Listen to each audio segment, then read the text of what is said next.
So number 1, balatan natin yung banana na binili natin.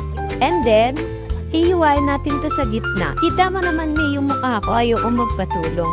So ayun, nagtuloy-tuloy na akong balatan. And wala nang natulong sa akin or nangingialam sa ginagawa ko. Kasi na-enjoy ko naman yung mga ginagawa ko. Tinapos ko lang to. And then, tignan mo naman yung tiyan ko, sobrang laki na yan. So, sobrang lamig dito, may nakikisabay din yung pagtigas ng tiyan ko, may. Pero okay lang, at least, nag-enjoy ako sa ginagawa ko to. So, yun, tinapos ko nga lang pala yung pagbabalat nito. Then, hihiwain na natin siya sa gitna. Since nag-uumpisa nga lang ako nito mag-graduate, nahirapan pa ako kung paano ko inalagay yung, or isa-set up yung camera ko dito. Yan, hindi ko siya may setup na maayos. So, ayun, hanggang sa nagkaroon na ako ng pwesto para maging okay yun. And makita niya talaga kung paano ko hiwain. So, yan, iniwa ko nga lang siya sa gitna para magmukha siyang marami.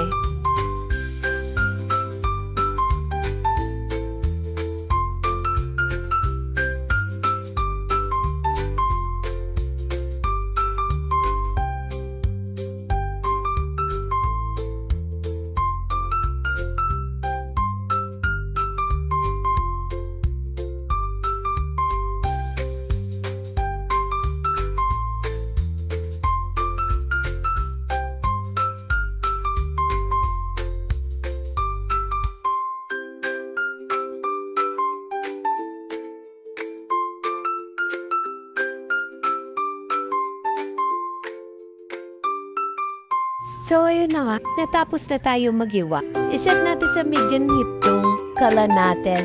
At magpainit tayo ng mantika. So, after mainit na yung kawali, lalagyan na natin siya ng mantika. Tignan nyo ang haggard ng mukha ko. So, yun, pag may mantika na nga tayo na ilagay, painitin lang natin. Then, ilalagay na natin yung saging. Iprito muna natin siya hanggang sa mag-golden brown siya, guys. Ayan, hintayin lang natin siya mag-golden brown.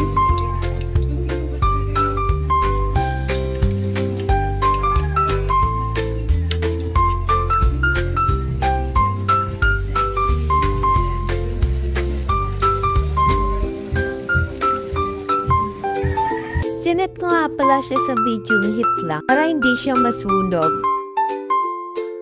And pagpasensyan nyo na nga pala kung ganyan yung pagbibideo ko ha, nakatagilid. Kasi hawak ko yung camera and nahawak ko naman sa kabila yung sandok. Iniiwasan ko pa rin syempre yung matalsikan tayo ng mantika. Then pag golden brown na katulad ng ganyan, pwede na siyang hanguin. So ako dinagdagan ko muna siya ng saging. Para naman hindi sayang yung gas.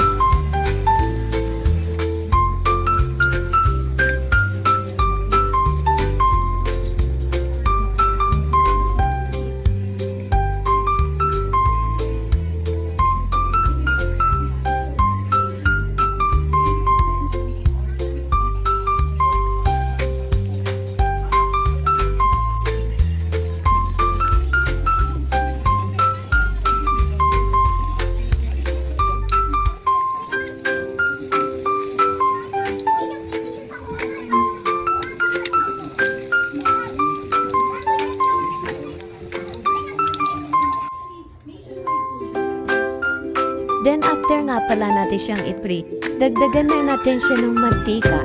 Then pag okay na, painitin natin yung mantika.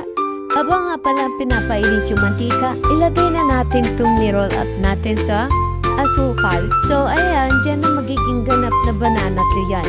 Then yan, i-roll up lang natin siya sa asukal lang. And ilalagay natin sila lahat sa kumukulong mantika.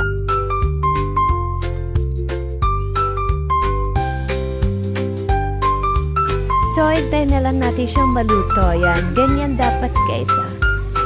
Wow. Naamoy ko pa lang. Ang sarap na. Cravings ni buntit yan, guys. Nilagyan ko nga pala siya ng konting asukal dyan, guys, sa mantika. Para naman, and dumikit siya sa saging natin.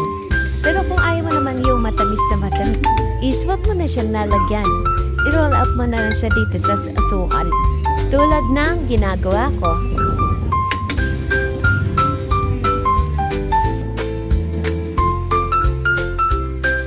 So, yan. Ganyan kaganda. Oo. Ganyan kaganda yung nagawa natin.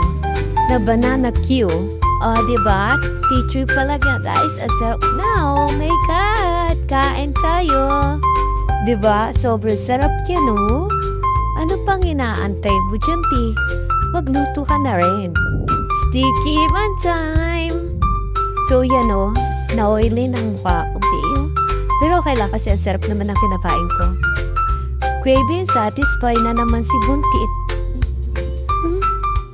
Sa lahat talaga ng part ng video na to, ito yung pinakagusto ko eh. Yung kakainin mo na yung niluto. Charot.